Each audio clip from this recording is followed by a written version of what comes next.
ते नमः। श्री गणेशाय नमः। श्री हरि। संक्षिप्त स्कंद पुराण। श्राद्ध विधि। सप्त शुद्धि का विचार। श्राद्ध में ग्राह एवं त्याज्य का निर्णय और सप्त ऋषि स्तोत्र।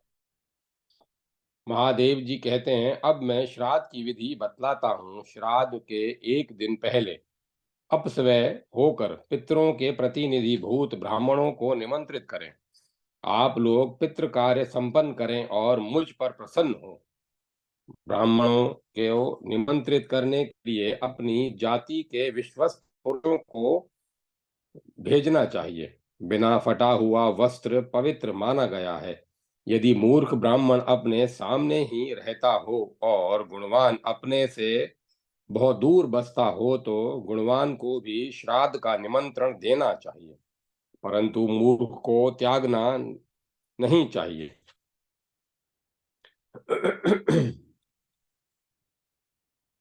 जो अपने निकटवर्ती ब्राह्मण पतित न होने पर भी त्याग कर दूर रहने वाले गुणवान की पूजा करता है, वह नरक जाता है।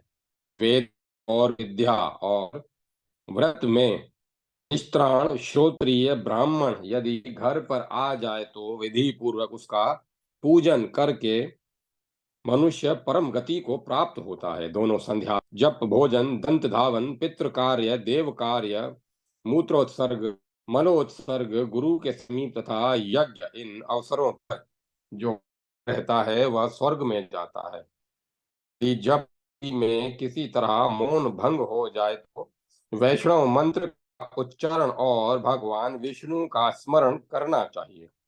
दान स्नान होम भोजन और देव पूजन में देवताओं के लिए सीधे कुश उपयोग में लाए जाते हैं और पितरों के लिए द्विगुण भुगन कुश उत्तर मुख होकर देवताओं का और दक्षिण मुख होकर पितरों का कार्य करना चाहिए। अग्नि भस्म जौ और जल से बना देने पर तथा चौखट बीच में होने पर भी पंक्ति दोष नहीं हो। इस श्राद्ध में क्रतु और दक्ष, वृद्धि श्राद्ध में सत्य और वसु, नैमित्तिक श्राद्ध में काल और काम, काम्य श्राद्ध में अधव और विरोचन तथा पारण श्राद्ध में पुरुरवा एवं आध्रुव नाम के विश्व देवों का आवाहन पूजन बताया गया है। पलाश के पत्ते में श्राद्ध करने से ब्रह्म तेज की वृद्धि होती है। पीपल के पत्ते में श्राद्ध भोजन करने वाला राजाओं का मान्य होता है। पाकड़ के पत्तल में श्राद्ध भोजन करने से सब भूतों पर प्रभुत्व प्राप्त होता है। वट के पत्ते में भोजन करने से पुष्टि प्रजा वृद्धि प्रज्ञा धृति और स्मृति की प्राप्ति होती है। गांधारी का पत्ता राक्षसों का नाश करने वाला और यशो होता है। महुए के से उत्तम सौभाग्य प्राप्त होता है। अर्जुन वृक्ष के पत्ते में श्राद्ध करने वाला सब अभिष्ट। मदार के पत्ते में श्राद्ध करने से उत्तम कांति और प्रकाश की प्राप्ति होती है। बांस के पात्र में करने वाले पुरुष के खेत बगीचे और पोखरे में सदैव मेघ पानी बरसाते हैं। सोने चांदी के पात्रों में श्राद्ध करने से पूर्वोक्त सत्रों के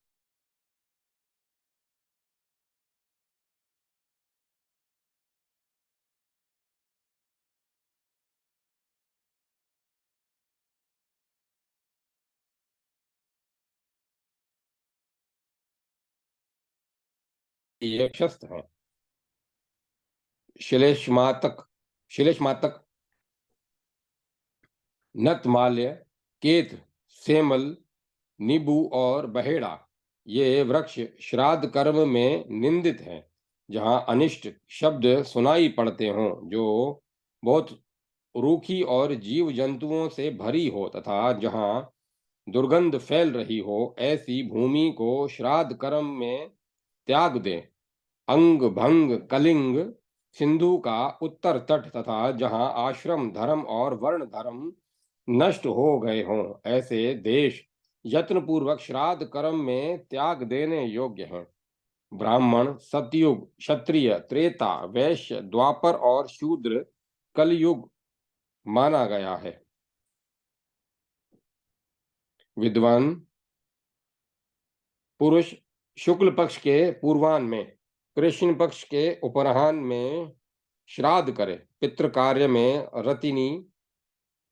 रतिन बराबर कुश श्रेष्ठ माने गए हैं। मूल के पास में कटे हुए कुश वेदी पर आस्तरण करने के लिए उत्तम उत्तम होते हैं। इसी प्रकार सावा, तिन्नी और ध्रुवा भी श्रेष्ठ माने गए हैं। कुछ सदैव पवित्र तथा श्राद्ध कर्म में आदरणीय हैं। ऐश्वर्य की इच्छा करने वाले पुरुष को उन कुशों पर ही पिंडदान करना चाहिए। ब्राह्मणों को श्रद्धा पूर्वक गरम गरम अन्न भोजन कराना चाहिए। फल फूल और पेय पदार्थों को ठंडा ही दें।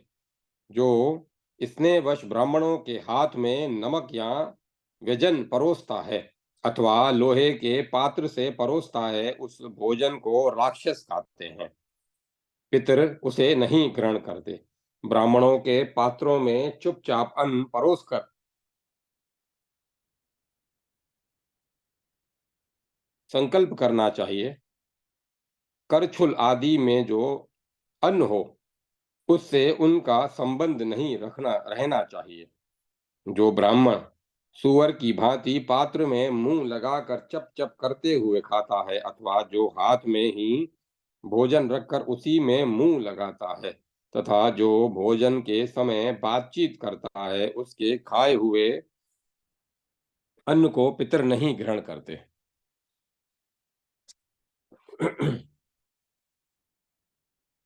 2 वर्ष के बछड़े के मुख में जो सुखपूर्वक समा सके, उतने ही बड़े पिंड बनाना चाहिए। यह व्यास का कथन है। स्त्री श्राद्ध के पात्र को न हटाए। ज्ञानहीन तथा व्रत रहित पुरुष भी भोजन पात्र को न हटाए। स्वयं पुत्र ही आकर पिता के श्राद्ध में उच्छिष्ट पात्रों को उठाए।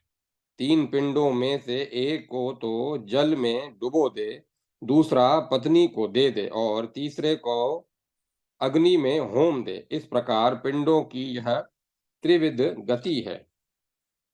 पितृश्राद्ध में छंदोग सामवेदी ब्राह्मण को, वैश्वे देव श्राद्ध में वैष्णव को, पुष्टि कर्म में अधर्व्यु यजुर्वेदी को तथा शांति कर्म में अथर्ववेदी ब्राह्मण को भोजन कराना चाहिए। देव श्राद्ध में 2 अथर्ववेदी ब्राह्मण को पूर्वाभिमुख बिठाना चाहिए और पितृश्राद्ध में ऋग्वेदी, यजुर्वेदी और सामवेदी इन 3 ब्राह्मणों को उत्तराभिमुख बिठाना चाहिए। चमेली, बेला और श्वेत जूही आदि फूलों का श्राद्ध में सदा ही उपयोग करें। जल से पैदा होने वाले सभी तरह के फूल और चंपा का भी श्राद्ध में उपयोग करना उचित है। महुआ, हींग, कपूर, मिर्च, गुड़, सेंधा नमक और चांदी ये श्राद्ध में उत्तम है। ब्राह्मण कंबल, गौ, सूर्य, अग्नि, अतिथि, तिल, दर्भ और विहित काल ये 9 कुतप माने गए हैं। रजस्वला स्त्री चौथे दिन स्नान करके शुद्ध होती है, परंतु देव कार्य और पितृ कार्य के लिए और 5वें दिन शुद्ध होती है। धन और ब्राह्मण के अभाव में परदेश में तथा पुत्र जन्म के समय अथवा जिसकी स्त्री रजस्वला हो, वह आम श्राद्ध करे। ब्राह्मण को कच्चा अन्न दे दे। सांप के काटे हुए, ब्राह्मण के मारे हुए, दाढ़ वाले, सींग वाले और बिच्छू आदि के द्वारा मारे हुए और आत्मघात करने वाले प्राणियों का श्राद्ध न कराए। सब भाइयों से सलाह करके बिना बटे हुए धन के द्वारा ज्येष्ठ भाई ने जो श्राद्ध और दान किया हो, वह सबके द्वारा किया हुआ माना जाता है। प्रतिवर्ष माता-पिता की क्षा तिथि को जो श्राद्ध किया जाता है, उसे मल मास में नहीं करना चाहिए, ऐसा व्यास जी का वचन है। गर्भ में, ऋण लेने-देने में, व्यवहार में, प्रेत कर्म में, मृत्यु में, मासिक श्राद्ध में तथा वार्षिक श्राद्ध में मल मास की गणना नहीं की जाती है। विवाह आदि के अवसरों पर सौर मास, यज्ञ आदि में सावन मास तथा वार्षिक श्राद्ध और पितृ कार्य में चंद्र मास उत्तम माना गया है। जिस राशि पर सूर्य के स्थित रहते समय ब्राह्मण, क्षत्रिय और वैश्य की मृत्यु हो जाती है, उसी राशि में मृत्यु तिथि को पितृकर्म करना चाहिए। वष्टकार, इंद्रयाग, होम, देवयाग, पर्व, दर्श, पौर्णमास तथा आग्रायण आदि कार्य मल मास में भी करने योग्य है।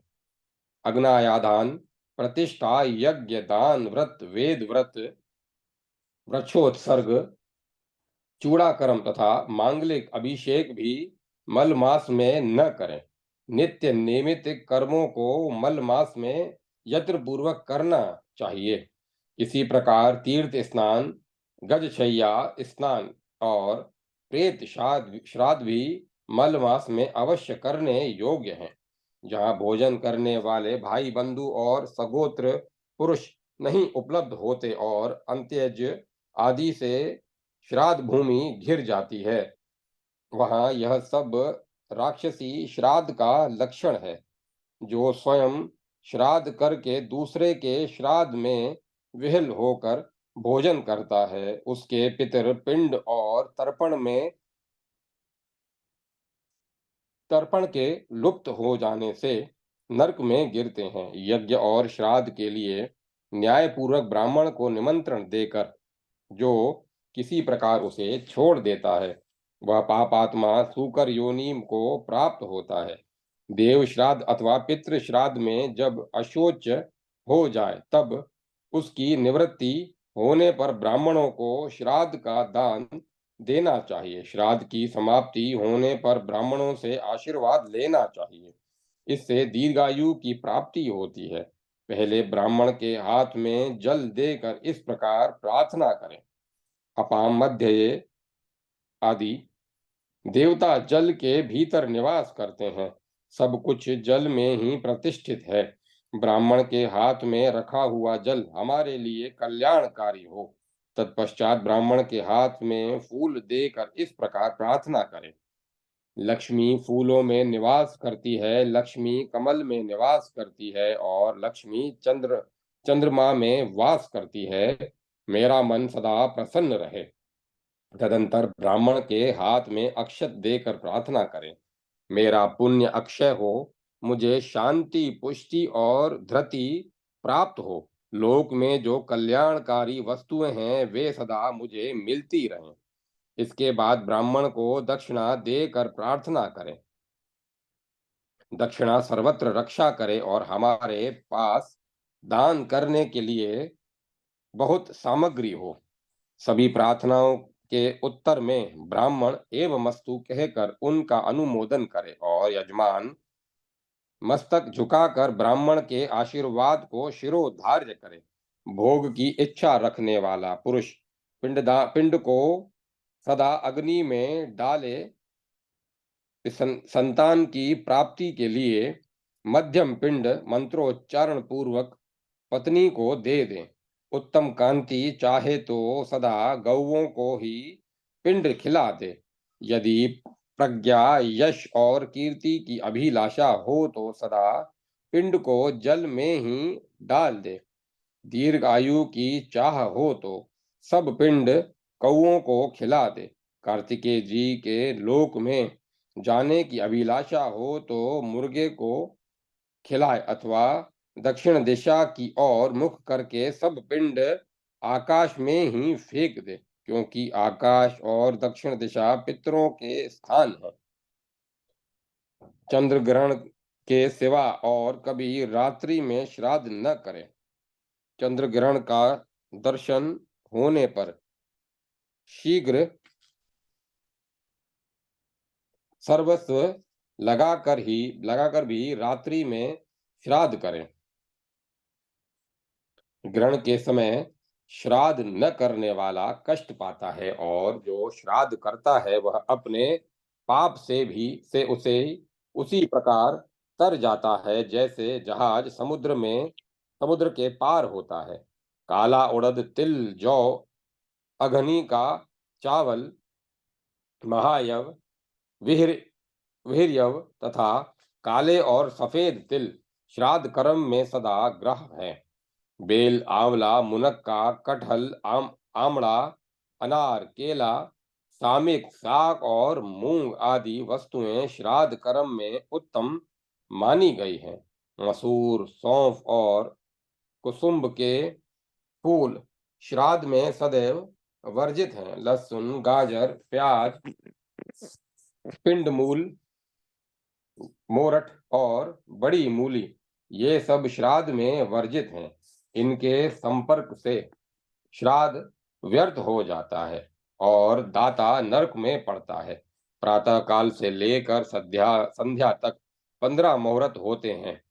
इनमें 3 मुहूर्त का प्रातः काल, फिर 3 मुहूर्त का संघव काल और उसके बाद 3 मुहूर्त का मध्याह्न काल, फिर उतने का ही उपराह्न काल तथा शेष 3 मुहूर्त का सायंकाल कहा गया है। यही 5वां दिनांश है। प्रातः काल से लेकर रोहिण तक मनुष्य श्राद्ध करे। रोहिण मुहूर्त का उल्लंघन न करे। दिन के 8वें मुहूर्त में कुतप और 9वें में रोहिण कहते हैं। एकोदिष्ट श्राद्ध मध्याह्न में करना चाहिए। केवल जात कर्म संस्कार के समय उसे प्रातः काल किया जा सकता है। पितरों के लिए पृथक और विश्व देवों के लिए पृथक श्राद्ध करें। श्राद्ध करके ब्राह्मणों को विदा करें। श्राद्ध करके ब्राह्मणों को विदा करें। उसके बाद बलि वैश्व देव कर्म करें। यदि आग प्रज्वलित न हो और उसमें धुआं उठता हो तो उसमें हवन करने वाला यजमान अपने पुत्र के साथ अंधा हो जाता है। जहां दुर्गंध युक्त काले और नीले रंग की अग्नि पृथ्वी पर प्राप्त हो वहां पराजय होती है। यूं जानना चाहिए जिसमें लपटें उठती हों, जिसकी ज्वालाएं कुछ पीला रंग जिसकी ज्वालाओं में कुछ पीला रंग दिखाई देता हो, जो घृत और स्वर्ण के समान देदीप्यमान हो तथा जिसकी लपट प्रदक्षिण भाव से उठ रही हो, वह अग्नि संपूर्ण कर्मों को सिद्ध करने वाली होती है। चंदन, अगुरु, तमाल, खस, पदक,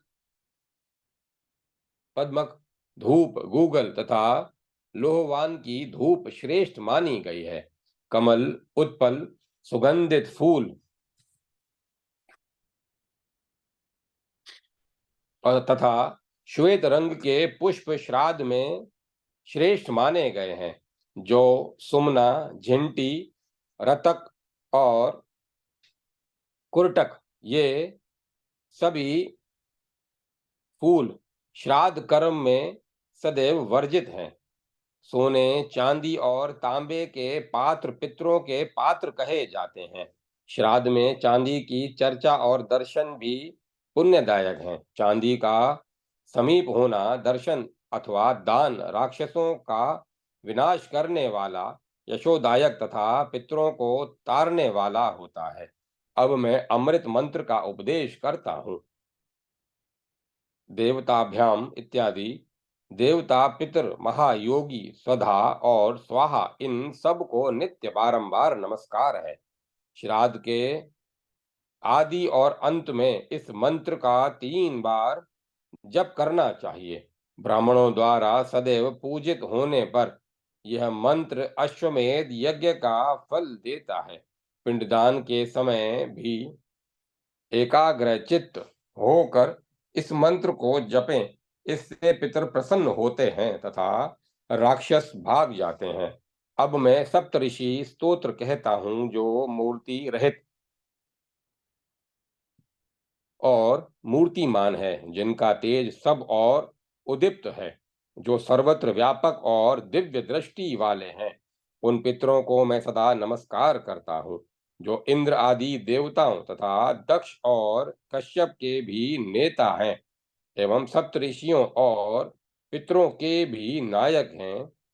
सबकी अभिलाषा पूर्ण करने वाले उन पितरों को मैं नमस्कार करता हूँ, जो मनु आदि सब मनुष्यों तथा सूर्य और चंद्रमा के भी माननीय पितर हैं। उन सब को मैं हाथ जोड़कर प्रणाम करता हूँ, जो नक्षत्रों, ग्रहों, वायु, अग्नि, आकाश और पृथ्वी के भी पिता हैं। उन सबको मैं हाथ जोड़कर नमस्कार करता हूँ। सातों लोकों में रहने वाले सातों पितरों को नमस्कार है, नमस्कार है।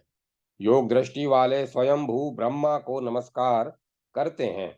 यह सप्तऋषि स्तोत्र ब्रह्म ब्रह्म ऋषि गणों से पूजित परम पवित्र तथा समस्त राक्षसों का विनाशक है। इस प्रकार इस स्तोत्र का 3 बार जप करें। जो श्रद्धालु जितेंद्रिय तथा एकाग्रचित्त होकर बड़ी श्रद्धा के साथ प्रतिदिन इस सप्तऋषि स्तोत्र का जप करता है, वह 7 समुद्रों वाली पृथ्वी का एकमात्र राजा होता है। जो इस श्राद्ध कल्प का नित्य पाठ करता है, वह पंक्ति पावन है। वही 18 विद्याओं का पारंगत विद्वान माना गया है। पितृलोक प्रसन्न होकर मनुष्यों को प्रज्ञा, पुष्टि, स्मृति, मेधा, राज्य तथा आरोग्य प्रदान करते हैं। पार्वती, इस प्रकार सरस्वती और समुद्र के संगम पर मनुष्य को विधि पूर्वक श्राद्ध करना चाहिए। ओम नमः शिवाय। ओम नमः शिवाय। पराई वस्तु के अपहरण और प्रतिग्रह के दोष। महादेव जी कहते हैं, जो मनुष्य अमावस्या को दूसरे का अन्न खाता है, उसका महीने भर का किया हुआ पुण्य अन्नदाता को मिल जाता है। अयनारंभ के दिन पराया अन्न भोजन करें तो 6 महीने का, और विषुव काल में परान भोजन करने पर 3 मास का पुण्य चला जाता है। यदि चंद्र ग्रहण और सूर्य ग्रहण के अवसर पर मनुष्य भोजन करे तो 12 वर्षों से एकत्र किया हुआ सब पुण्य नष्ट हो जाता है। संक्रांति के दिन दूसरे का अन्न ग्रहण करने पर महीने भर से अधिक समय का पुण्य चला जाता है। आद श्राद्ध एकादशा श्राद्ध में परान भोजन करने पर 3 वर्ष का पुण्य चला जाता है। मासिक श्राद्ध में भोजन करने पर 8 वर्ष का, और छमाही श्राद्ध में भोजन करने से आधे वर्ष का पुण्य नष्ट होता है। जो अस्थि संचयन श्राद्ध में दूसरे का अन्न खाता है, उसका जन्म भर का पुण्य चला जाता है। जो मरे हुए मनुष्य की शैया का दान लेता है, जो वेदाध्ययन को बेचता है तथा जो ब्राह्मण का धन हड़प लेता है, ऐसे लोगों की शुद्धि कभी नहीं होती। एक माशा स्वर्ण, एक गाय अथवा आधी अंगुल भूमि भी जो चुराता है, वह प्रलय काल तक नरक में रहता है। ब्रह्म हत्या, मदिरापान, दरिद्र के धन का अपहरण, गुरु पत्नी गमन तथा स्वर्ण की चोरी, ये पाप स्वर्ग में बैठे हुए पुरुष को भी नीचे गिरा देते हैं। चिता के काष्ठ समूह का और वेद बेचने वाले ब्राह्मण का स्पर्श करने पर स्नान करना चाहिए। वेद बेचने वाला पुरुष द्रव्य के लिए जितने वेदाक्षरों का उपयोग करता है, उतने ही बाल हत्याओं की को प्राप्त होता है। जो वेद की शिक्षा लेकर उसके बदले में ब्राह्मण को दान देता है, वह पहले नरक में जाता है, उसके बाद वह ब्राह्मण भी नरक में गिरता है। वेदज्ञ ब्राह्मण भी यदि बलि विश्वेर विश्व देव नहीं करते और अग्निहोत्र आदि ग्रह कर्म से अलग रहते हैं, वे उन्हें शूद्र ही जानना चाहिए। जिन ब्राह्मणों ने अध्ययन नहीं किया है, जो अग्निहोत्र से रहित तथा अपने आचार से हीन हैं, वे सभी वे सभी शूद्र जाति के हैं, जो शाह के दिन श्रद्धा पूर्वक चिता का जो शाह के दिन श्रद्धा पूर्वक पिता का श्राद्ध नहीं करता, वह मनुष्य द्विज होने पर भी शूद्र के ही समान है। जो ब्राह्मण मृतक श्राद्ध, सूर्य ग्रहण, चंद्र ग्रहण, गजछैया और सूतक में भोजन करता है, उसके साथ शूद्रोचित बर्ताव करें। ब्रह्मचारी, सन्यासी, शिल्पी तथा यज्ञ दीक्षित पुरुष को एवं यज्ञ विवाह तथा सत्र के कभी सत्र में कभी सूतक नहीं लगता। शिल्पी, नट, दूत और सूदखोर ब्राह्मण के साथ शूद्रोचित बर्ताव करना चाहिए और निषिद्ध कर्मों में उल्लंघन, पाखंडी, दुष्कर्मी और पापाचारी हो, वह ब्राह्मण शूद्र के समान माना गया है। बिना स्नान किए भोजन करने वाला विष्टा भोजन करता है। बिना जप किए खाने वाला पिब और रक्त खाता है। बिना हवन किए आहार करने वाला कीड़े खाता है और देवता, अतिथि आदि को दिए बिना भोजन करने वाला पुरुष मानो मदिरा पीता है। राजा का अन्न तेज हर लेता है, शूद्र का अन्न ब्रह्म तेज को नष्ट कर देता है। सुनार का अन्न आयु और चमार का अन्न यश ले लेता है।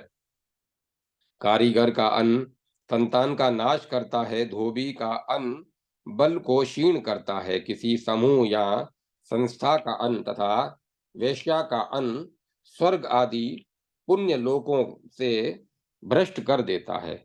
वेद का अन्न पिब व्यभिचारिणी, स्त्री का अन्न वीर्य, अधिक ब्याज लेने वाले का विष्टा और हथियार बेचने वाले का अन्न मल के समान त्याज्य है। ब्राह्मण मांस, लाख और नमक बेचने से तत्काल पतित हो जाता है और दूध बेचने से 3 दिन में शूद्र के समान हो जाता है। रस को रस से बदलना चाहिए, किंतु रस देकर नमक नहीं लेना चाहिए। पक्के अन्न को कच्चे अन्न से बदला जा सकता है।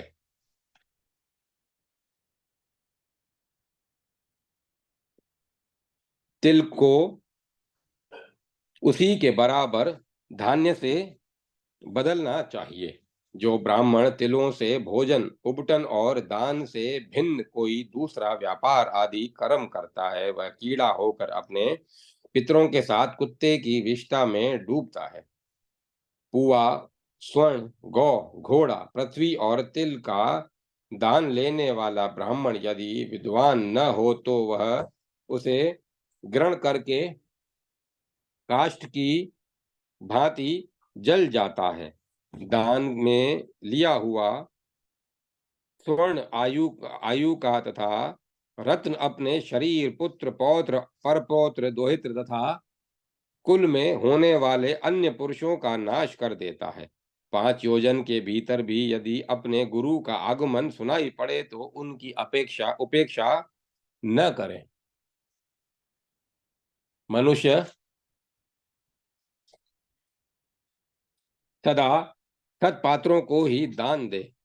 जो कहीं दान दिया जाता है जो मनुष्य सदा सत्पात्रों को ही दान दे, जो कहीं दान दिया जाता हुआ देखकर लोभवश उसे मांगने लगे तो विद्वान पुरुष उसे दान न दे, क्योंकि लोलुपता या चपलता अच्छी नहीं होती। यदि ब्राह्मण रस का विक्रय त्याग दे तो उसे सौभाग्य की प्राप्ति होती है। मांस का त्याग करने से संतान की आयु बढ़ती है।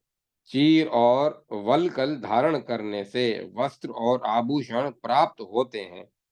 सच बोलने से मनुष्य स्वर्ग में पीड़ा करता है। अहिंसा धर्म के पालन से आरोग्य और दान देने से यश की प्राप्ति होती है। ब्राह्मण की सेवा करने से राज्य तथा द्विजत्व प्राप्त होते हैं। देवताओं की सेवा से मनुष्य दिव्य रूप पाता है। अन्नदान से संपूर्ण अभिष्ट भोगों की प्राप्ति होती है। ओम नमः शिवाय। ओम नमः शिवाय। उत्तम अधम जन्म व्यर्थ और सफल दान सुपात्र के लक्षण विधा एकादशी के दोष और द्रव्य भाव में श्राद्ध की विधि। महादेव जी कहते हैं, पार्वती 4 प्रकार के जन्म और 16 प्रकार के दान व्यर्थ हैं तथा 4 प्रकार के जन्म उत्तम और 16 प्रकार के दान महादान हैं। अब इनका विवरण सुनो। कुपात्रों का जन्म व्यर्थ है, जो धर्म से बहिष्कृत हैं, जो परदेश में जाते तथा जो सदा पर स्त्रियों में आसक्त रहते हैं, उनका जन्म भी व्यर्थ है।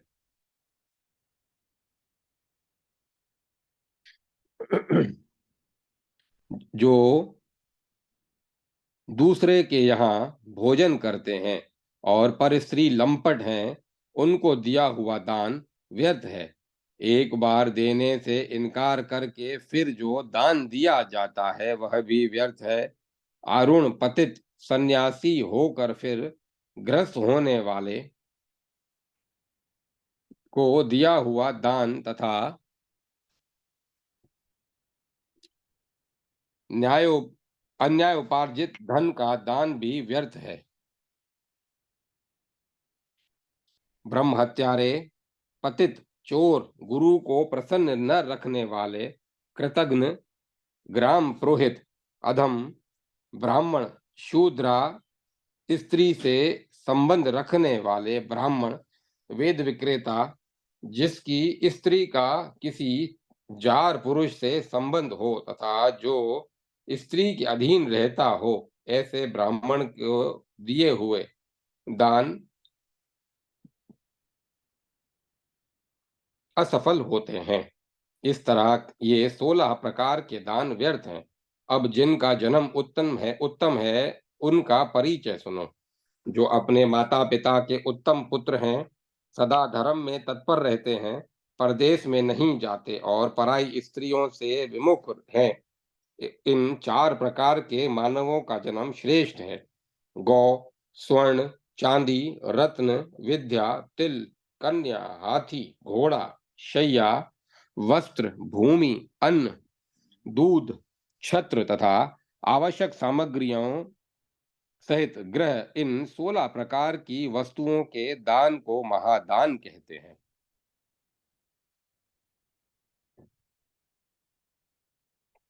इसीलिए शठता छोड़कर श्रद्धा और विधि के साथ उत्तम देश में, उत्तम काल में और उत्तम पात्र को न्यायोपार्जित धन का दान देना चाहिए। जो वेदाध्ययन से संपन्न, योगनिष्ठ, शांत, पुराण का ज्ञाता, पाप से डरने वाला, स्त्रियों के प्रति क्षमा भाव रखने वाला, धर्मात्मा, गौओं को आश्रय देने वाला तथा सदाचार से युक्त हो, उसी को दान का उत्तम पात्र कहते हैं। सत्य, इंद्रिय संयम, तप, शोच, संतोष, ईर्ष्या का न होना, सरलता, ज्ञान, मन संयम, दया और दान, ये सद्गुण ही सुपात्र के लक्षण हैं। जो ऐसे श्रेष्ठ पात्र को समान बेच समान बछड़े वाली, चांदी के खुर या और सोने के सींग वाली सर्वगुण संपन्न एक गाय भी दान करता है, वह मेरे लोक में प्रतिष्ठित होता है। जो मानव ऐसी गाय को दान में देता है, वह उत्तम गति को प्राप्त होता है, उसके ऊपर मैं सदा प्रसन्न रहता हूँ। जो गाय क्रोध करने वाली, दुष्ट, दुर्बल, रोगिणी तथा मूल्य न देकर लाई गई हो, उसका दान नहीं करना चाहिए। जो अतिथियों का प्रेमी, मन को वश में रखने वाला, अग्निहोत्री तथा धन के अभाव से कष्ट पाने वाला क्षत्रिय ब्राह्मण हो, उसे दी हुई एक गाय भी अधिक गुण वाली होती है। जो ज्ञान दुर्बल ब्राह्मण गाय को बेचता है, वह गोदान लेने का अधिकारी नहीं है, उसे ब्राह्मण नहीं मानना चाहिए। गाय, घर, शरण और कन्या ये वस्तुएं अनेक पुरुषों को नहीं देनी चाहिए। इनमें से एक वस्तु एक ही व्यक्ति को देनी चाहिए। यदि एकादशी दशमी से विद्ध हो और द्वादशी का श्रय हो गया हो तो उस दिन नत व्रत करें। उस दिन उपवास का विधान नहीं है। जो एकादशी में उपवास करके त्रयोदशी को पारण करता है, उसकी 12 द्वादशियों का फल नष्ट हो जाता है। उपवास और श्राद्ध के दिन काष्ठ से दंत धावन न करें। दर्श, पुराण मास, पौर्णमास तथा पिता का वार्षिक श्राद्ध पूर्व विद्या तिथि में ही करना चाहिए। जो ऐसा नहीं करता वह नरक में पड़ता है। उसकी संतान की हानि बताई गई है और वह दुर्भाग्य को प्राप्त होता है। द्रव्य के अभाव में एक ही ब्राह्मण के द्वारा 6 पिंड वाला श्राद्ध करें। उसमें पिता आदि के लिए 6 अर्घ्य स्थापित करके उन्हें विधि पूर्वक निवेदन करें। ब्राह्मण के हाथ में जो अन्न जाता है, उसे पिता भोजन करते हैं। मुख में पितामह खाते हैं। तालु भाग में स्थित होकर प्रपितामह उस अन्न को ग्रहण करते हैं। ब्राह्मण के कंठ में मातामह, हृदय में प्रमातामह और नाभि में वृद्ध प्रपितामह स्थित होकर अन्न ग्रहण करते हैं। ब्राह्मण न मिले तो कुश का ब्राह्मण बनाकर रखें और उसके सन्निधान से उनका सार निकाल कर कहा गया है और उसके सन्निधान में श्राद्ध कार्य पूर्ण करें। यह सभी पुराणों से उनका सार निकाल कर कहा गया है। जो नास्तिक, चुगलखोर और वेदों का निंदक हो, उसे इसका उपदेश नहीं देना चाहिए। ओम नमः शिवाय। ओम नमः शिवाय। मार्कंडेश्वर आदि विधि विविध लिंगों की महिमा। महादेव जी कहते हैं, पार्वती तदंतर महर्षि मार्कंडेय जी के द्वारा स्थापित परम उत्तम मार्कंडेश्वर के समीप जाएं। उनका स्थान सावित्री से पूर्व दिशा में थोड़ी ही दूर पर है। पूर्व काल में महर्षि मार्कंडेय एक विख्यात महात्मा हुए हैं। पद्मयोनि ब्रह्मा जी के प्रसाद से उन्हें अजरता और अमरता प्राप्त हो चुकी है। जो प्रभास क्षेत्र में गए और वहां शिव जी की स्थापना तथा पूजा करके दक्षिण और स्थित हो पद्मासन लगाकर ध्यान मग्न हो गए। ध्यान में ही उनके 10,000 अरब युग बीत गए, परंतु मुनीश्वर मार्कंडे नहीं जगे। इस दीर्घ काल में हवा से उड़ी हुई धूल के द्वारा धीरे धीरे वहां के मंदिर, शिवलिंग और स्थान आदि का लोप हो गया। तत्पश्चात किसी समय मुनि जब समाधि से जगे तो उन्होंने सारा शिव मंदिर धूल से आच्छादित देखा। फिर वे मिट्टी खोद कर वहां से बाहर निकले और वहां शिव की पूजा के लिए एक बहुत बड़ा द्वार बनाया।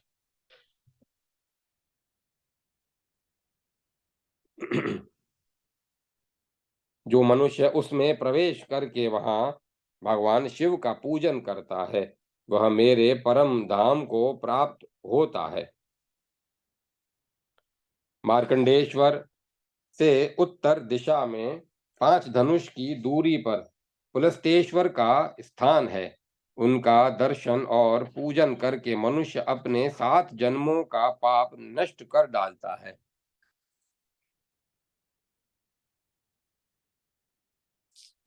मार्कंडेश्वर से उत्तर दिशा में 5 धनुष की दूरी पर पुलस्तेश्वर का स्थान है। उनका दर्शन और पूजन करके मनुष्य अपने 7 जन्मों का पाप नष्ट कर डालता है।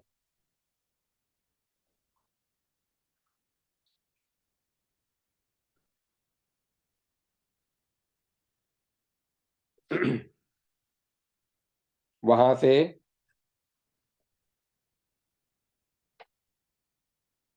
नेतृत्व कोण में 8 धनुष के मार्कंडेश्वर से उत्तर दिशा में 5 धनुष की दूरी पर पुलस्तेश्वर का स्थान है। उनका दर्शन और पूजन करके मनुष्य अपने 7 जन्मों का पाप नष्ट कर डालता है।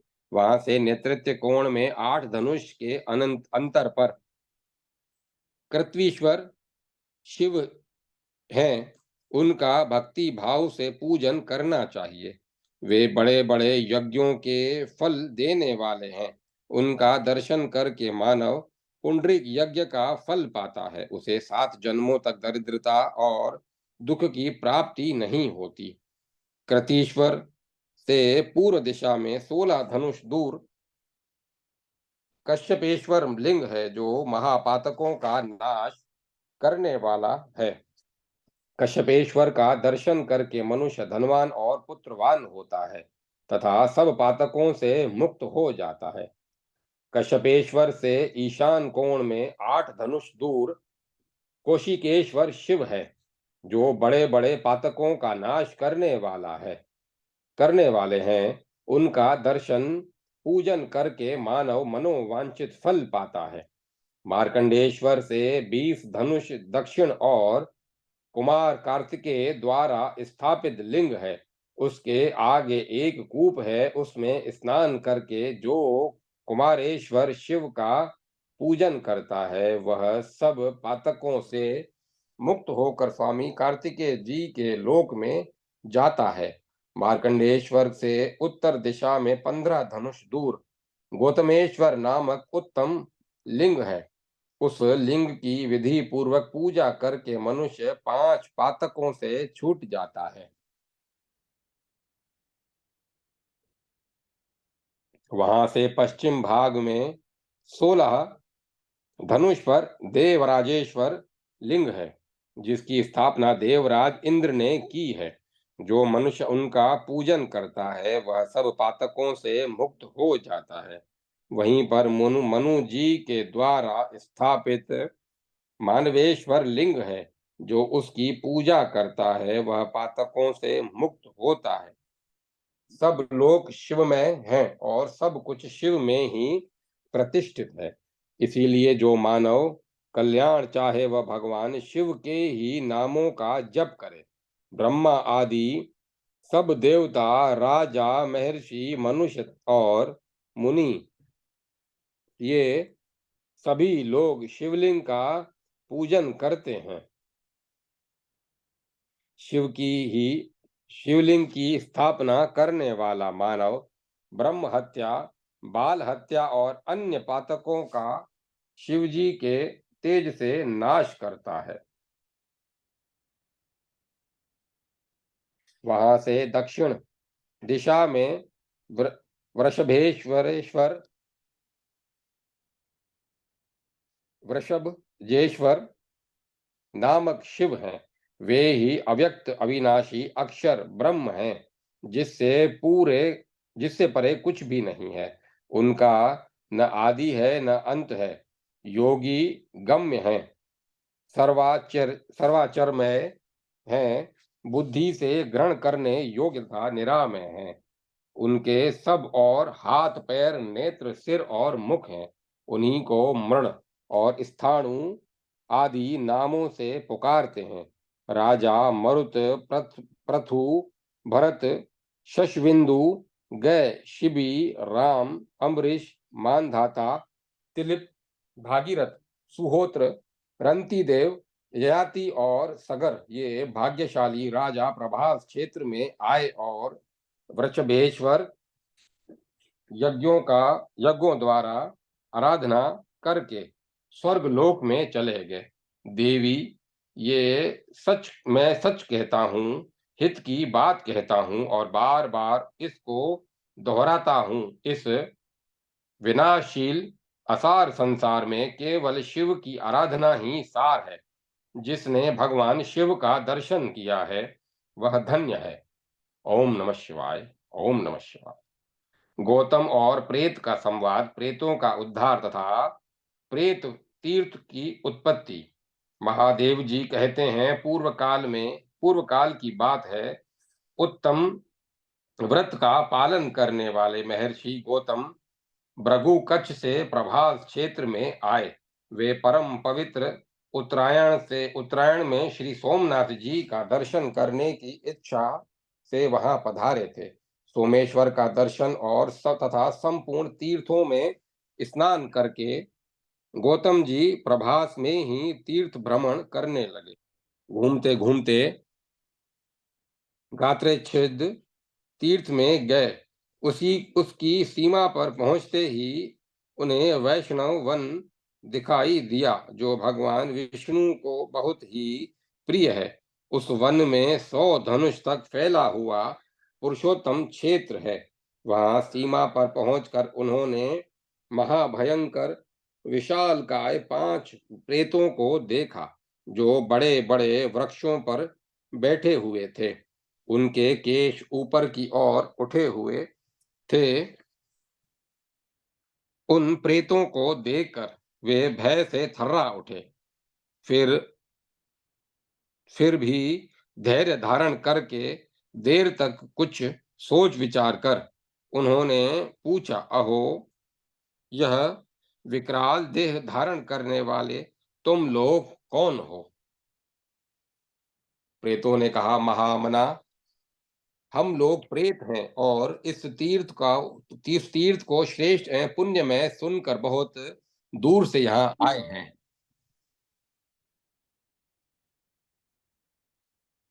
परंतु हमें इसके भीतर प्रवेश की आज्ञा नहीं मिलती। कुछ अदृश्य दूतों ने हमें मार मार कर जर्जर कर दिया है। हम में से एक यह लेखक है, दूसरा रोहक है और तीसरा शीघ्रक है, चौथा सूचक है और पांचवा मैं सबसे बड़ा पापी हूँ। मेरा नाम प्रयुचित प्रयुश्चित है। गौतम ने पूछा, तुम लोग तो प्रेत योनि में पड़े हुए हो, फिर तुम्हारे ये लेखक आदि नाम कैसे हुए? प्रेत बोले, इसके पास जब कोई ब्राह्मण याचना करने आता, तब यह पृथ्वी पर कुछ लिखने लगता था। उसे हाँ या ना कुछ भी उत्तर नहीं देता था। इसीलिए यह लेखक नाम से सूचित हुआ है। हमारा यह दूसरा साथी किसी याचक ब्राह्मण को देखते ही भय से महल की छत पर चढ़ जाता था, इसीलिए इसका नाम रोहक, चढ़ने वाला हुआ। इस तीसरे पापी ने राजा से बहुतेरे ब्राह्मणों के विषय में यह सूचना दी, चुगली खाई कि ये तो बड़े धनाढ्य हैं, अतः इसकी सूचक नाम से ही प्रसिद्धि हुई। ये चौथे महाशय ब्राह्मणों द्वारा याचना करने पर प्रतिदिन भागकर शीघ्रता पूर्वक आगे बढ़ जाते थे, किसी को कुछ भी नहीं देते थे, अतः उन्हें शीघ्रगम कहा गया है। मैं ब्राह्मणों को सदा परिचित बासी कदन देता था और स्वयं मिष्ठानों से ही पेट भरता था, इसीलिए मैं परिचित नाम से भूतल पर प्रसिद्ध हुआ। गौतम ने पूछा, संसार में कोई भी प्राणी बिना भोजन के नहीं रहते, अतः बताओ, तुम लोग क्या आहार करते हो? प्रेतों ने कहा, द्विज श्रेष्ठ, जहां भोजन के समय आपस में कलह होने लगता है, वहां उस अन्न के रस को हम ही खाते हैं। जो मनुष्य बिना लिपि पूती धरती पर खाते हैं, जो ब्राह्मण शोचाचार से भ्रष्ट होते हैं, वहां हमको भोजन मिलता है। जो पैर धोए बिना खाता है, जो दक्षिण की ओर मुंह करके भोजन करता है, अथवा जो सिर में वस्त्र लपेट कर भोजन करता है, उसे उस अन्न को सदा प्रेत ही उसके उस अन्न को सदा प्रेत ही खाते हैं।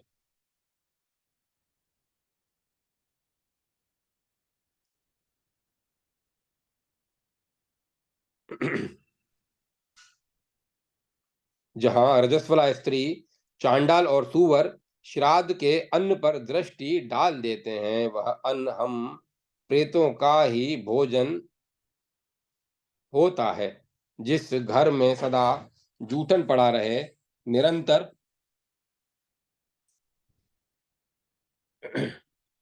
जिस घर में सदा जूठन पड़ा रहे, निरंतर कलह होता रहे और बलि विश्वदेव न किया जाता हो, वहां हम प्रेत लोग भोजन करते हैं। ब्राह्मण ने पूछा, कैसे घरों में तुम्हारा प्रवेश नहीं होता? यह बात मुझे सत्य सत्य बताओ। प्रेत बोले, ब्राह्मण, जिस घर में बलि विश्व देव होने से धुएं की बत्ती उठती दिखाई देती है, उसमें हमारा प्रवेश नहीं होता। जिस घर में सवेरे चौका लग जाता है तथा वेद मंत्रों की ध्वनि होती रहती है, वहां की किसी वस्तु पर हमारा अधिकार नहीं होता। गौतम ने पूछा, किस कर्म के परिणाम से मनुष्य प्रेत भाव को प्राप्त होता है? प्रेत बोले, जो धरोहर हड़प लेते हैं, झूठे मुंह यात्रा करते हैं तथा गौओं और ब्राह्मणों की हत्या करने वाले हैं, वे प्रेत योनि को प्राप्त होते हैं। जो दूसरों की चुगली खाने में लगे रहते हैं, झूठी गवाही देते और न्याय के पक्ष में नहीं रहते, वे मरने पर प्रेत होते हैं। जो सूर्य की और मुंह करके थूक, खखार और मल मूत्र त्याग करते हैं, वे प्रेत शरीर प्राप्त करके दीर्घ काल तक उसी में स्थित रहते हैं। गौओं, ब्राह्मणों तथा रोगियों को जब कुछ दिया जाता हो, उस समय जो न देने की सलाह देते हैं, वे भी प्रेत ही होते हैं। यदि शूद्र का अन्न पेट में रहते हुए ब्राह्मण की मृत्यु हो जाए, तो वह अत्यंत भयंकर प्रेत होता है। विप्रवर, जो अमावस्या तिथि में मदोन्मत्त होकर हल के हल में 3 बैलों को जोतता है, वह मनुष्य प्रेत होता है।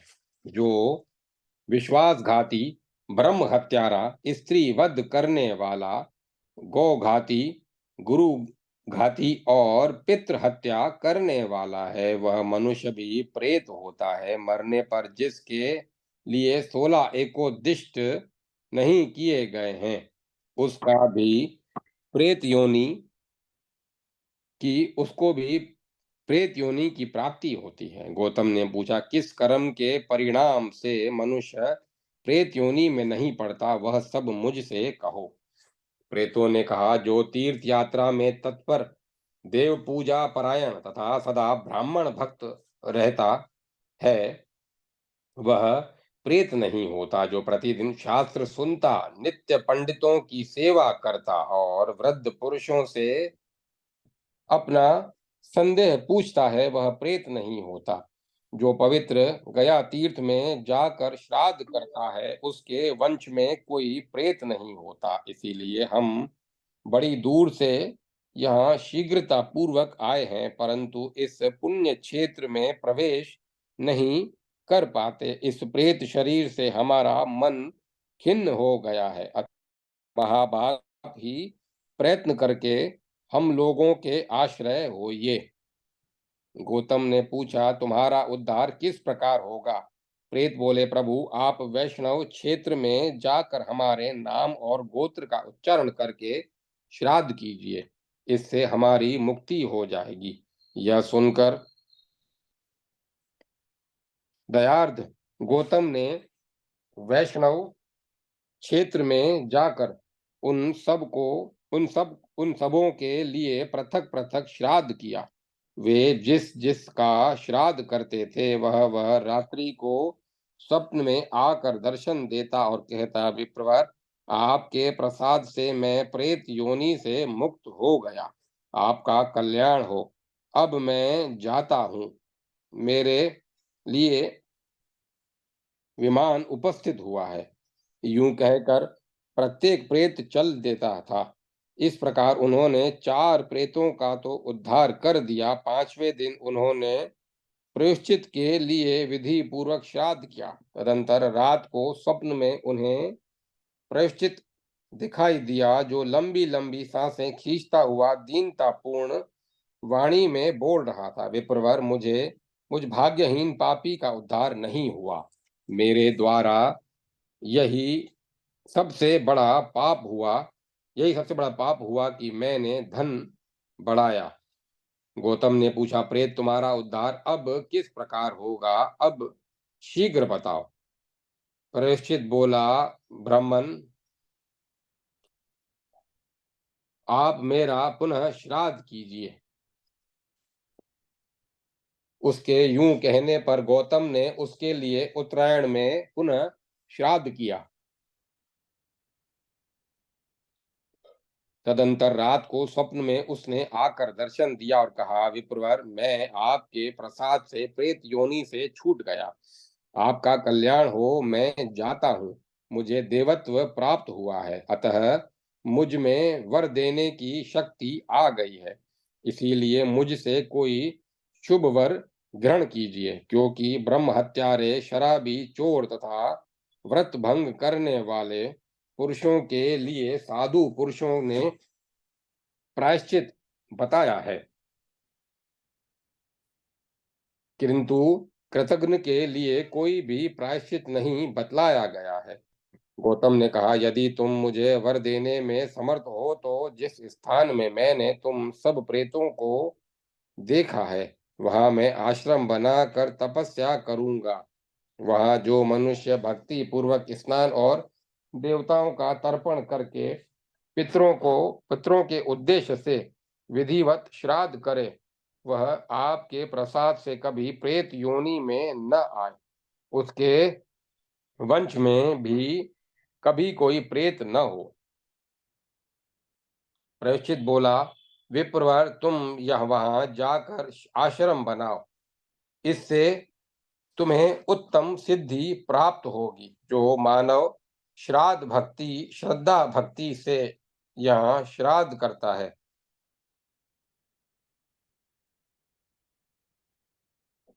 जो मानव श्रद्धा भक्ति से यहाँ श्राद्ध करेंगे, वे पितरों सहित विमान में बैठकर स्वर्ग को जाएंगे। उनमें से कोई प्रेत नहीं होगा। स्थिर बुद्धि वाले विद्वानों ने मैत्रेयी को 7 पद वाली बताया है। तुम्हारा यह पवित्र आश्रम सब पापों का नाशक और समस्त दुखों का निवारक होगा। यह स्थान मेरे नाम पर प्रेत तीर्थ कहलाए। एवमस्तु कहकर गौतम चले गए, परंतु वेदोक्त मार्ग से उन्होंने सब कार्य संपन्न किया। ओम नमः शिवाय।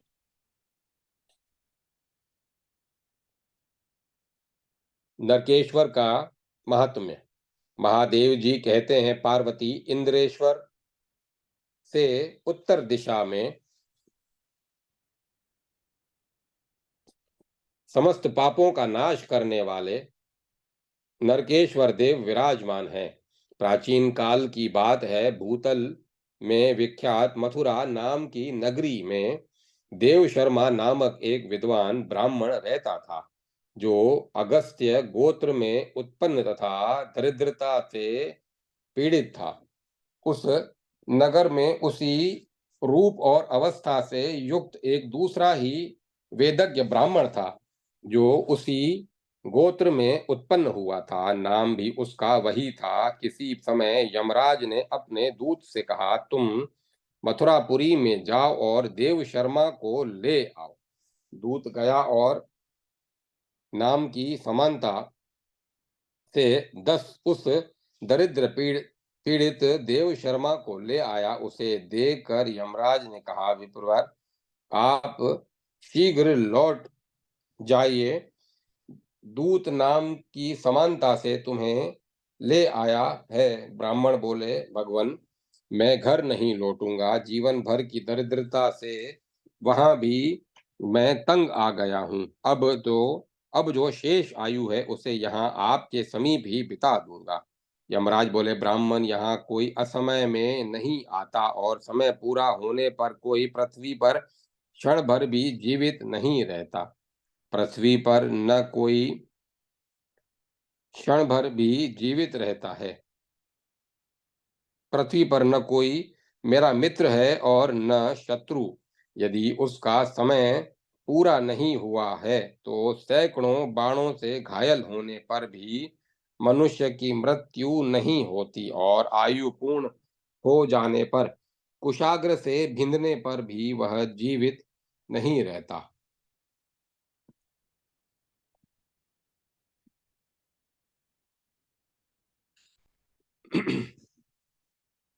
अतः द्विजश्रेष्ठ, जब तक तुम्हारा शरीर जला न दिया जाए तब तक लौट जाओ। ब्राह्मण ने कहा, देव, साधु पुरुषों का विशेषतः आपका दर्शन कभी व्यर्थ नहीं जाता। अतः मैं पूछता हूं कि ये जो अत्यंत भयंकर नरक दिखाई देते हैं, उनमें किस कर्म से मनुष्य मनुष्य को जाना पड़ता है? इन नरकों की कितनी संख्या है? यमराज ने कहा, विप्रवर, मेरे लोक में बहुत से नरक हैं।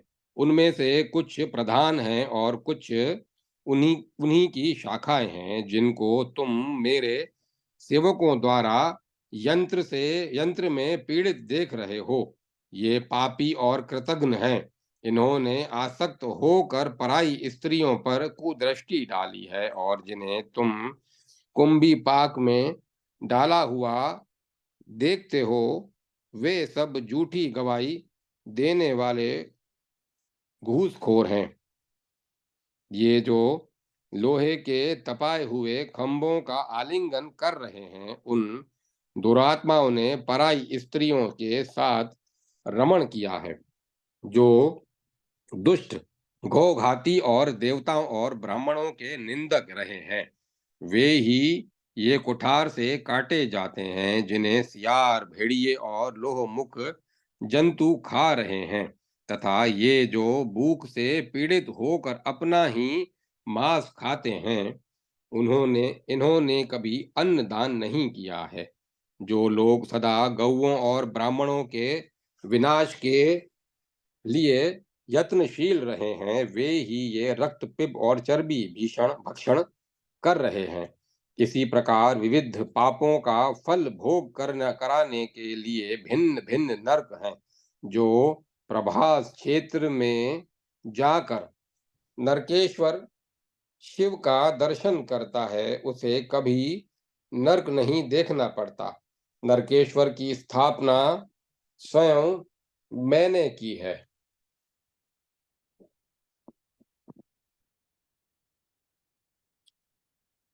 यह सुनकर वह ब्राह्मण अपने घर को लौट गया और धर्मराज के वचन का स्मरण करके प्रभास क्षेत्र में जा जीवन भर नरकेश्वर की आराधना में संलग्न हो उत्तम सिद्धि को प्राप्त हुआ। इसलिए सर्वथा प्रयत्न करके भक्ति पूर्वक नरकेश्वर का दर्शन करना चाहिए।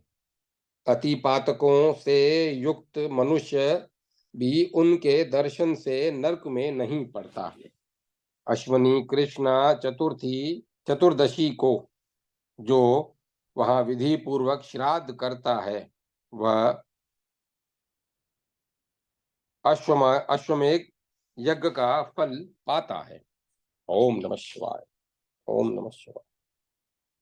सन्वतेश्वर, बलभद्रेश्वर, दशा अश्वमेध की मेधिक तीर्थ, शतमेधादि लिंग तथा दुर्वासादित्य का महात्म्य। महादेव जी कहते हैं, पार्वती इंद्रेश्वर से पश्चिम और अर्क स्थल से पूर्व सन्वतेश्वर लिंग है। पुष्करणी के जल में स्नान करके उनका दर्शन करने से मनुष्य 10 अश्वमेध यज्ञों का फल पाता है। उसके पूर्व भाग में और पाप मोचन तीर्थ में से नेतृत्व कोण में मेघेश्वर नाम से विख्यात शिवलिंग है, जो सब पातकों का नाश करने वाला है। अनावृष्टि का भय होने पर वहां वारुणी शांत करानी चाहिए तथा वहां की पृथ्वी को जल में डुबोएं, जहां प्रतिदिन मेघों द्वारा स्थापित मेघेश्वर लिंग का पूजन होता है। वहां अनावृष्टि का भय नहीं होता। गो गोत्रात्सर्ग तीर्थ से उत्तर बलभद्र जी के द्वारा स्थापित महापापहारी शिवलिंग है, जो मानव तृतीया और रेवती नक्षत्र के योग में भक्ति भाव से चंदन पुष्प आदि उपचारों द्वारा बलभद्रेश्वर लिंग का पूजन करता है, वह योगीश्वर का पद पाता है। प्राचीन काल में राजा भरत ने पुण्यमय प्रभास क्षेत्र में आकर परम उत्तम 10 अश्वमेध यज्ञों का अनुष्ठान किया था। उसमें सोमयपान करके सहस्त्र नेत्रों वाले इंद्र पूर्ण तृप्त हुए थे। अन्न और पान से अन्न और पान से दीन जन तथा दक्षिणा से ब्राह्मण लोग तृप्त हुए थे। तदंतर सब देवता प्रसन्न होकर राजा भरत से बोले, महाबाहो, तुम कोई मनोवांछित वर मांगो। राजा बोले, जो मनुष्य यहाँ आकर भक्ति पूर्वक स्नान करके उसे 10 अश्वमेध यज्ञों का फल प्राप्त हो। जो मनुष्य यहाँ आकर भक्ति पूर्वक स्नान करे उसे 10 अश्वमेध यज्ञों का फल प्राप्त हो। देवताओं ने कहा, राजन, भूतल पर यह स्थान दशा अश्वमेधाधिक मेधिक नाम से विख्यात होगा। महादेव जी कहते हैं, पार्वती, तब से सब पापों का नाश करने वाला यह तीर्थ पृथ्वी पर दशा अश्वमेधिक नाम से विख्यात हुआ। इंद्र इंद्र वारुण स्थान से होकर गोमुख तक और गोमुख से अश्वमेधिक तीर्थ तक विद्वानों ने शिव क्षेत्र बताया है। वहां मृत्यु को प्राप्त होने पर मनुष्य शिवलोक में आनंदित होता है। वहीं शतमेध, सहस्त्रमेध और कोटिमेध नाम के क्रमशः 3 लिंग हैं। दक्षिण दिशा में शतमेध लिंग है, जो 100 यज्ञों का फल देने वाला है। प्राचीन काल में कार्तवीर्य ने वहीं शिवलिंग की स्थापना करके 100 यज्ञों का अनुष्ठान किया था। मध्य में जो कोटिमेध लिंग है, वहां साक्षात ब्रह्मा जी ने ही महालिंग की स्थापना करके 1 करोड़ यज्ञ किए थे। उसके उत्तर भाग में सहस्त्रमेध लिंग है, जिसकी स्थापना करके देवराज इंद्र ने सहस्त्र यज्ञों का अनुष्ठान किया था। जो पंचामृत, रस, जल, गंध और पुष्प आदि द्वारा विधि से उस लिंग त्रय की पूजा करता है, वह उन तीनों शिवलिंगों के नाम वाले यज्ञों का फल पाता है। वहीं दुर्वासा आदित्य का स्थान है, जहां मुनिवर दुर्वासा ने 1000 वर्षों तक तप किया और निराहार रहकर सूर्य नारायण की आराधना की थी। तब भगवान सूर्य ने उन्हें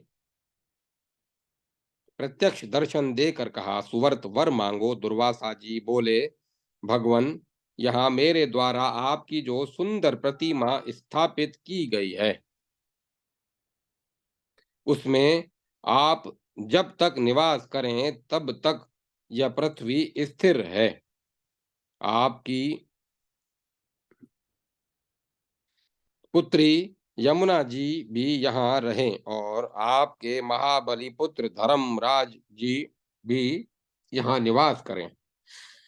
सूर्यदेव ने कहा, महामुने, तुमने जो कुछ मांगा है वह तो दूंगा ही। इसके उसके सिवाय गंगा आदि कोटि तीर्थों का और भी यहाँ निवास होगा। देवताओं सहित मैं सदा यहाँ स्थित रहूंगा। दुर्वासादित्य का दर्शन करने से वहां यहाँ सब प्राणी कोटि यज्ञों का फल पाएंगे। यूं कहकर भगवान सूर्य ने अपनी कन्या और पुत्र का स्मरण किया। यमुना जी पाताल छोड़कर वहीं वहां प्रकट हुई तथा कालदंडधारी यमराज भी भगवान सूर्य के निकट उपस्थित हुए। सूर्यदेव बोले, धर्म, तुम और यमुना कोटि तीर्थों के साथ यहाँ निवास करो। तुम्हें यहीं रहकर पापी प्राणियों की भी यत्न पूर्वक रक्षा करनी चाहिए। यूं कहकर श्री सूर्यदेव अंतर ध्यान हो गए। दुर्वासा जी ने अपने आश्रम की ओर दृष्टिपात किया तो देखा वहां पाताल से यमुना प्रकट हो गई और उस क्षेत्र में साक्षात यमराज भी स्वरूप धारण करके दृष्टि गोचर हुए। आदित्य से दक्षिण और दुंदुभी से पूर्व भाग में यमुना कुंड है। दुंदुभी वहां के क्षेत्रपाल हैं जिनका शब्द दुंदुभी ध्वनि के समान होता है। वैशाख मास में उस कुंड में स्नान करके मनुष्य भक्ति भाव से दुर्वासादित्य की पूजा करे। जो उस महाकुंड में स्नान करके पितरों का तर्पण करता है, उसके पितर 10 वर्षों तक तृप्त रहते हैं। वहां पिंड देने से पितरों की 108 पीढ़ियां पुष्ट होती हैं तथा साथ ही नरक में गिरे हुए पितरों का तत्काल उद्धार हो जाता है। माघ मास के शुक्ल पक्ष में सप्तमी तिथि को जो मानव अपने मन को संयम में रखते हुए दुर्वासादित्य की पूजा करता है, वह ब्रह्म हत्या से छूट जाता है। जो वहां दुर्वासादित्य के समीप सहस्त्र नामों का पाठ करता है, वह सब पापों से मुक्त हो जाता है। दुर्वासादित्य का दर्शन सब बालकों पर लगे हुए ग्रहों और राक्षसों का निवारण तथा महान पाप पुंजों का शमन करने वाला है। जो वहां क्षेत्रपाल दुंदुभी का पूजन करता है, वह पशु संपत्ति, पुत्र बुद्धि तथा लक्ष्मी से संपन्न होता है। सूर्यदेव का यह वह क्षेत्र सब वह सूर्यदेव का वह क्षेत्र एक कोस तक फैला हुआ है। जो सूर्यदेव के प्रति भक्ति भाव से रहित है, उसे उस क्षेत्र में नहीं प्रवेश करना चाहिए। ओम नमः शिवाय। ओम नमः शिवाय। नागरादित्य, पिंगा नदी, संगमेश्वर तथा गंगेश्वर की महिमा। महादेव जी कहते हैं, समस्त यादवों का संहार हो जाने पर केवल वज्र शेष रह गए थे।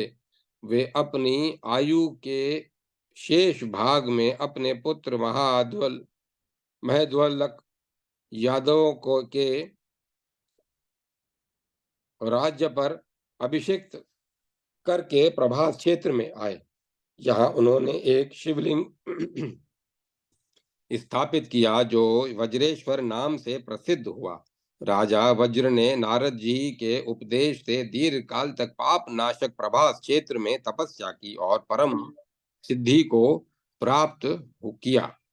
जो मनुष्य सांबवती के जल में स्नान करके वज्रेश्वर की पूजा करता है और वहां यादव स्थल के समीप ब्राह्मणों को भोजन कराता है, वह सहस्त्रों गोदानों का फल पाता है। हिरण्या के समीप नगरादित्य का स्थान है। नागरादित्य सब पापों का नाश करने वाले हैं।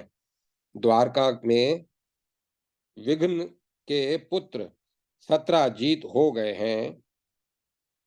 उन्होंने वहां भगवान सूर्य की आराधना की और भगवान ने संतुष्ट होकर उन्हें संयमतक मणि प्रदान की, जो प्रतिदिन 8 भार सोना देती थी। उसे देकर भगवान भानु ने पुनः सत्राजीत को वर मांगने के लिए प्रेरित किया। तब सत्राजीत ने कहा, प्रभु आप इस पुण्य आश्रम में सदा निवास करें। एवं मस्तु कहकर सूर्यदेव अंतर्ध्यान हो गए। सत्राजीत ने वहां सूर्यदेव की दिव्य प्रतिमा स्थापित की और प्रभास नगर में के ब्राह्मणों को वृत्ति देकर उन्हें सेवा पूजा का भार समर्पित किया। अतः नागर ब्राह्मणों के नाम पर ही उसका नाम नगरादित्य हुआ। जो हिरण्या नदी के जल में स्नान करके नगरादित्य का पूजन करता है, वह सूर्य लोक में पूजित होता है। जब शुक्ल पक्ष की सप्तमी को सूर्य की संक्रांति हो, तब उसे महाजया सप्तमी कहते हैं। उसमें किए हुए स्नान, दान, जप, होम तथा देवताओं और पितरों का पूजन, ये सभी कोटि गुना फल देने वाले होते हैं। जो उस समय नगरादित्य के समीप एक ब्राह्मण को भोजन कराता है, उसे 1 करोड़ ब्राह्मण भोजन कराने का फल होता है। विकीर्तन, विवस्वान, मार्तंड, भास्कर, रवि, लोक प्रकाशक, श्रीमान, लोक चक्षु, घृष्वेश्वर, लोक साक्षी, त्रिलोकेश, कर्ता, हर्ता, त्रिमिश्र, अंधकार नाशक, तपन, तापन, शुचि, सप्तश्वाहन, गभस्ती हस्त, किरण रूप हाथ वाले, ब्रह्मा तथा सर्वदेव नमस्कृत, यह 21 नामों वाला नगरादित्य का स्तोत्र है। उसे स्तवराज कहते हैं। यह शरीर को आरोग्य तथा पुष्टि प्रदान करने वाला है। महादेवी जो दोनों संध्याओं के समय इस स्तोत्र से नगरादित्य की स्तुति करता है, वह मनोवांछित फल पाता है।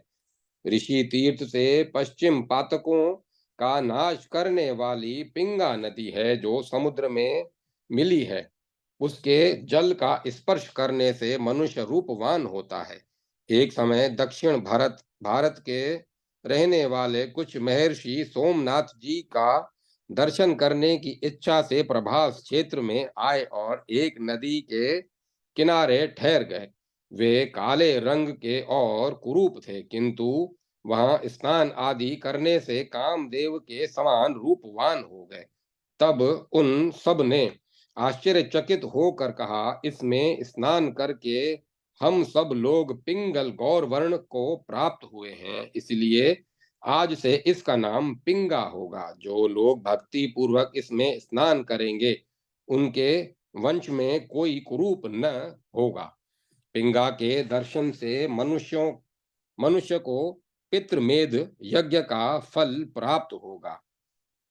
यहाँ स्नान करने से दूना और तर्पण से 4 गुना पुण्य होगा। जो यहाँ श्राद्ध करेगा, उसे असंख्य फल की प्राप्ति होगी। पूर्व काल में उदालक नाम के एक महातपस्वी महर्षि प्रभास क्षेत्र में रहते थे। उन्होंने सरस्वती पिंगा संगम के समीप की भूमि पर बड़ी भारी तपस्या की। उनकी भक्ति के प्रभाव से उनके आगे ही एक शिवलिंग प्रकट हुआ और आकाशवाणी हुई, महाबाहो उदालक, मेरी बात सुनो। आज से इस शिवलिंग में मेरा नित्य निवास होगा। यह संगम पर प्रकट हुआ है, इसीलिए इसका नाम संगमेश्वर होगा। इस लोक प्रसिद्ध संगम में स्नान करके जो मनुष्य संगमेश्वर का दर्शन करेगा, वह उत्तम गति को प्राप्त होगा। इस आकाशवाणी को सुनकर महर्षि उदालक दिन रात आलस्य छोड़कर संगमेश्वर की आराधना करने लगे। तदंतर देह त्याग के पश्चात वे मेरे महेश्वर धाम को चले गए। संगमेश्वर से पश्चिम त्रिभुवन विख्यात गंगेश्वर लिंग है। भगवान कृष्ण ने परम धाम पधारते समय स्नान करने के लिए वहां गंगा जी का आवाहन किया। गंगा ने शिव भक्ति परायण होकर वहां शिवलिंग स्थापित किया। गंगेश्वर का दर्शन करने से गंगा स्नान का फल प्राप्त होता है। ओम नमः शिवाय। ओम नमो नारायण। ओम तत्सत। अब कथा को विराम दिया जाता है।